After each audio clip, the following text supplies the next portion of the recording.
অভিষেক বচ্চন বলছেন I want to talk. হ্যাঁ, অভিষেক বচ্চন বলছেন আই ওয়ান্ট টু টক। কার সঙ্গে কথা বলতে চাইছেন তিনি? ঐশ্বর্য রায়ের সঙ্গে? না, একদমই না।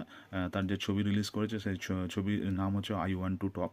কার সঙ্গে তিনি কথা বলতে চাইছেন বা কী কথা বলতে চাইছেন, এটা জানতে গেলে এই ছবিটা দেখতে হবে।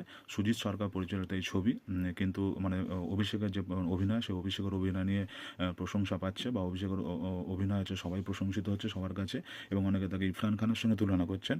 কিন্তু বক্স অফিসে কিন্তু মানে ভাড়ে মা ভমামি, মানে বক্স অফিস কালেকশন কিন্তু খুব একটা ভালো না। শোনা যাচ্ছে এটা হচ্ছে 25 লাখ টাকার মতো, মাত্র 25 লাখ টাকা ব্যবসা করেছে আই ওয়ান্ট টু টক। এটা ভালো সিনেমা, সুজিত সরকার পরিচালিত একটি সিনেমা। সুজিত সরকার হচ্ছে ন্যাশনাল অ্যাওয়ার্ড উইনার পরিচালক, যেমন পিকু সিনেমা আপনারা সবাই জানেন। অমিতাভ বচ্চন, ইরফান খান আছে, আর আছে দীপিকা পাদুকোনকে নিয়ে বানানো সিনেমা পিকু।